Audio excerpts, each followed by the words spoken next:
Olá, boa noite. Vamos começar mais um dia de leitura. Estamos hoje no 21º dia de leitura, na cultura do jejum. Fung também assegura, comentando a fase, em um jejum maior de 3 dias, na qual o organismo já entrou em cetose, a queima de gordura como fonte de energia. O corpo humano é bem adaptado para lidar com a ausência de comida. O que estamos descrevendo aqui é o processo pelo qual o corpo é submetido para passar da queima de glicose, em curto prazo, para a queima de gordura, em longo prazo. A gordura é simplesmente a energia de alimento armazenado no organismo. Em tempos de escassez de comida, o alimento armazenado, a gordura, é naturalmente queimado para preencher esse vácuo. O corpo não queima músculo para se alimentar até que todos os depósitos de gordura sejam usados. Aliás, o médico canadense ainda aborda numa sessão específica de mitos sobre o jejum a questão da queima de músculos, com as seguintes palavras: se esses mitos fossem verdade, nenhum de nós estaria vivo hoje. Pense sobre a consequência da queima de músculo para obter energia. Durante invernos prolongados, houve muitos dias em que não havia comida disponível. Depois do primeiro episódio, você estaria muito fraco. Depois de vários episódios repetidos, você estaria tão fraco que não conseguiria caçar ou coletar comida. Os seres humanos nunca teriam sobrevivido como espécie. Uma pergunta melhor seria: por que o corpo humano armazenaria energia como gordura se planejou queimar proteína em seu lugar? Evidentemente, a resposta é que ele não queima músculo na ausência de comida. Trata-se apenas de um mito. O modo de regime de fome, como é popularmente conhecido, é um monstro misterioso que aparece para nos amedrontar, mesmo quando pulamos uma única refeição. Isso é simplesmente absurdo. A degradação do tecido muscular acontece em níveis extremamente baixos de gordura corporal, aproximadamente 4%.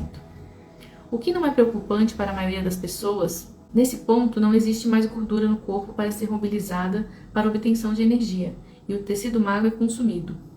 A gordura é queimada antes. Essa situação é semelhante a guardar uma grande quantidade de lenha, mas em vez de usá-la, decidir queimar seu sofá. Não faz sentido, porque supomos que nosso corpo não é tão burro. O corpo preserva a massa muscular até que os depósitos de gordura baixem de forma que não haja escolha. Decidi e senti paz orando sobre isso, que faria um laboratório acerca do assunto do exercício físico em jejum prolongado. Tinha feito musculação e cardio, modalidade de treino aeróbico que aumenta a frequência cardíaca e respiratória. No segundo e no terceiro dia do jejum, quando o corpo não havia entrado em cetose, com a intenção de ajudar na desintoxicação por meio da transpiração, e senti-me muito bem. Dei uma pausa de poucos dias e voltei a treinar a partir do 9º dia, quando li a afirmação do Dr. Fung. Entre os dias 13 de janeiro e 13 de fevereiro de 2022, treinei 28 vezes. Segui e senti-me extraordinariamente bem, com energia e disposição física, antes, durante e depois do treino. Como nunca senti antes, nem quando treinava alimentado com os devidos alimentos pré-treino. Quando estou recomendando isso, não estou recomendando isso a ninguém, nem dizendo que, entre outras pausas feitas durante o jejum, o exercício físico não possa ser uma delas. Esses são os assuntos a serem discernidos por cada um e sugiro discutidos com um médico que possa acompanhar o processo, como eu sempre faço em jejuns prolongados. Nosso foco aqui é a importância de conhecer tanto as respostas como os limites do corpo.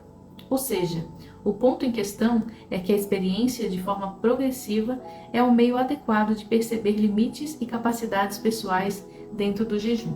Não senti o mesmo nível de disposição física em nenhum dos meus jejuns antes como senti nesse, exercitando-me intensamente do 9º ao 40º dia, e só cheguei a essa conclusão a partir da prática progressiva e de testes pessoais que submeti o meu próprio corpo. O espaçamento entre cada avanço para períodos maiores de jejum é decisão pessoal. Respeitá-lo, no entanto, ainda que sem periodicidade, os prazos padrão, ao meu ver, é essencial para progredir sem colocar a saúde em risco. Graça para jejuar. Eu fui avançando em minha experiência de forma progressiva e também responsiva aos impulsos do Espírito Santo. Em todos os jejuns prolongados que eu tenho feito, sinto algo que, pela incapacidade de explicar, denomino como uma graça para jejuar.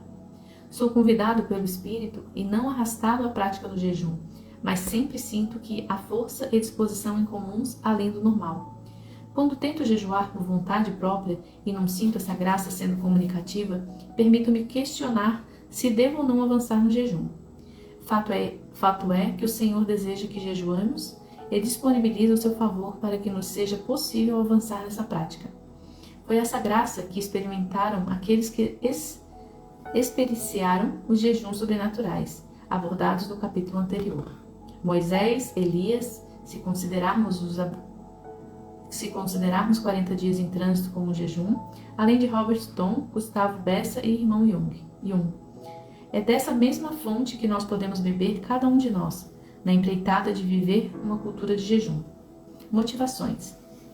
Apesar de, naturalmente falando, o jejum não ser atrativo, podemos ser movidos por tamanha fome por Deus que ele acaba tornando-se convidativo. O coração do homem, no entanto, é enganoso. Jeremias 17:9. Aprofundarei considerações sobre esse cuidado com as motivações no próximo capítulo, mas saiba que aquilo que está por trás do jejum é tão importante quanto o próprio jejum, sendo mais e Deus vê o lado de dentro, não apenas nossa performance. Advertência necessária. Ao mesmo tempo que preciso estimular quem não tem o hábito de jejuar a começar a fazê-lo, bem como encorajar os que já o fazem a intensificar ainda mais a prática, necessito, por outro lado, conter alguns que se empolgam demais, a nível emocional e não espiritual. Creio que é o meu dever promover durante a cautela para que haja a interpretação de um incentivo inconsequente. Jejuns por longos períodos requerem, além da direção de Deus, cuidados específicos, especialmente no retorno à alimentação. Diante disso, encerro com mais uma alerta de Valnice Milhões. Deus não nos quer destruir. Daí insistimos em que todo jejum mais prolongado só seja feito quando se tem absoluta convicção de que Deus mesmo está nos conduzindo a tanto. E acrescento, e com os devidos cuidados de uma boa preparação e cautelosa volta à alimentação. Capítulo 11. A forma de jejuar. Devote-se ao jejum e à oração, mas não além da conta, para não destruir por meio disso. Inácio. O jejum possui formas apropriadas de ser praticado. Quais são elas? Penso que podemos agrupá-las em dois grupos, internas e externas. As formas internas envolvem tanto as motivações que são por trás da nossa decisão de jejuar, como também as atitudes corretas a manter durante o exercício dessa disciplina espiritual. As formas externas são de ordem prática e estão relacionadas com questões fisiológicas, abrangem a maneira como nos preparamos para entrar no jejum, como conduzimos e também como finalizamos. Abordarei primeiramente as formas internas e depois tratarei das externas. Já ouvi muita gente afirmando que o jejum pode produzir resultados extraordinários. Em uma perspectiva bíblica e também por minha própria experiência, eu concordo com tal declaração. É necessário considerar, contudo, o outro lado da moeda, pois é possível jejuar sem alcançar resultado. A coisa certa do jeito certo. Repito com frequência em meus ensinos que não basta fazer a coisa certa, é preciso fazê-la do jeito certo. Consideremos algumas instruções bíblicas que comprovam essa verdade. Observe que se afirmarmos que Deus responde às orações, enfatizamos algo que é bíblico e, portanto, verdadeiro. Porém, a Escritura Sagrada não nos ensina somente sobre a verdade de orar, mas também sobre como orar. Em Tiago, lemos: pedem e não recebem, porque pedem mal, para esbanjarem em seus prazeres. Tiago 4:3. Se existe um pedir mal que faz o coração não ser respondido, logo não basta pedir, teremos de aprender a forma correta de fazê-lo. Fato semelhante se dá quanto à ceia do Senhor. Paulo se refere ao cálice como o cálice da bênção. 1 Coríntios 10:16. Dando a entender que há bênçãos à nossa disposição quando ceamos.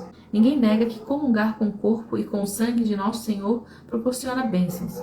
Entretanto, o apóstolo orienta o irmão de Corinto a procederem uma autoanálise antes de comer do pão e beber do cálice.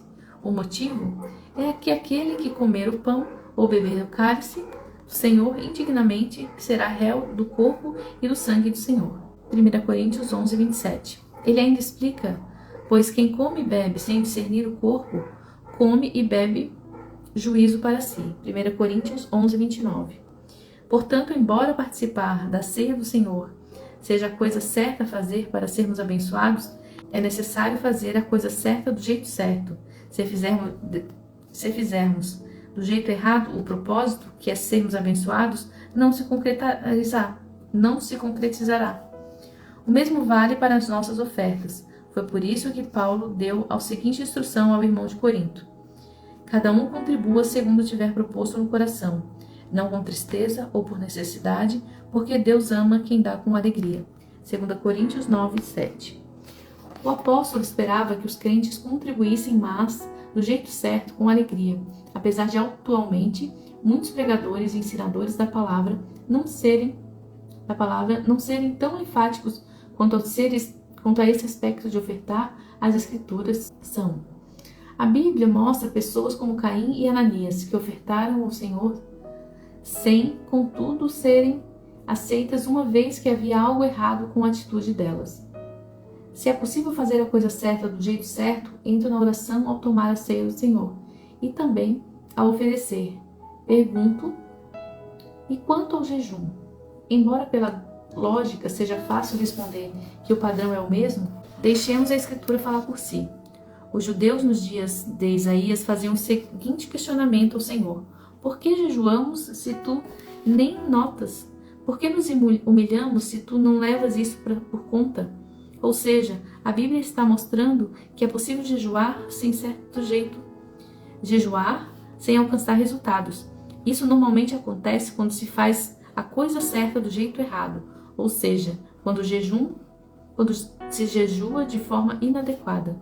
E qual foi a resposta divina ao questionamento sobre a ausência dos resultados no jejum? Observe. Acontece que no dia em que jejuam, vocês cuidam dos seus próprios interesses e oprimem os seus trabalhadores. Eis que vocês jejuam apenas para discutir, brigar e bater uns nos outros. Jejuando assim, como hoje, o clamor de vocês não será ouvido lá no céu. Seria esse o jejum que escolhi?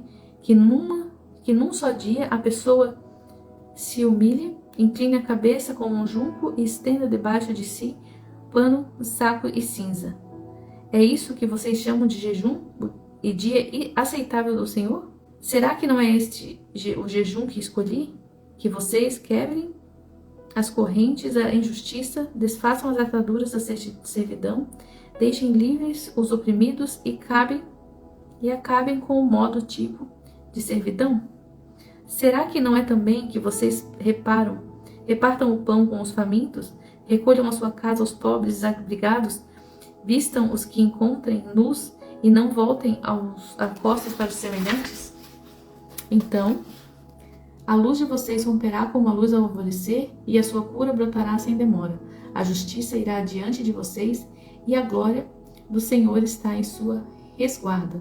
Então vocês pedirão ajuda, e o Senhor responderá, gritando por socorro, e ele dirá: eis-me aqui.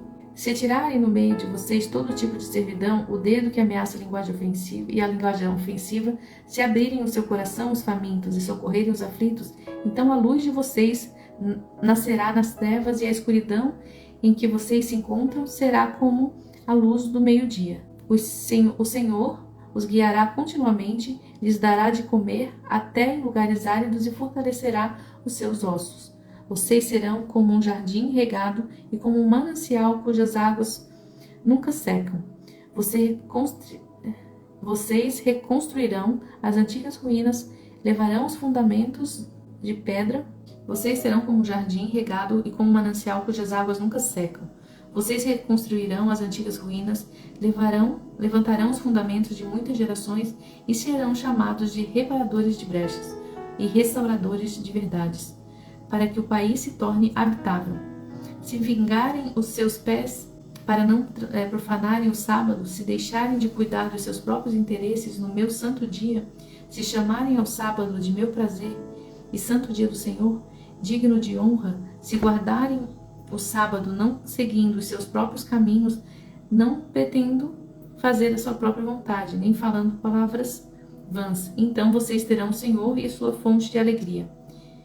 Eu os farei cavalgar sobre os altos da terra e a sustentarei como a herança de Jacó, seu pai, porque a boca do Senhor o disse. Isaías 58, 3-14.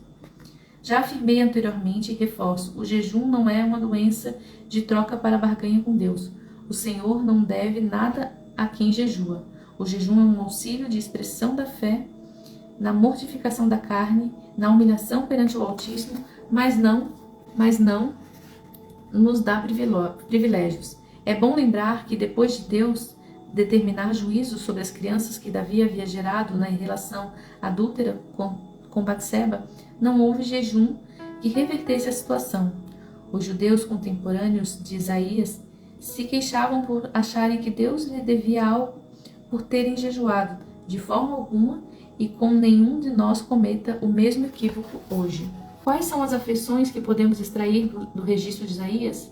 Em primeiro lugar, há uma forma correta de jejuar. Se não procedermos adequadamente, o jejum não terá eficácia. Algumas como hoje, o clamor de vocês. Se não procedermos adequadamente, o jejum não terá eficácia alguma. Jejuando assim como hoje, o clamor de vocês não será ouvido lá do alto, disse Deus por meio do profeta.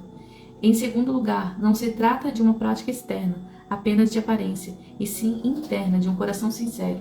No jejum, o Senhor afirma ter escolhido, o jogador não apresentava o comportamento de quem apenas aprendeu um mero ritual.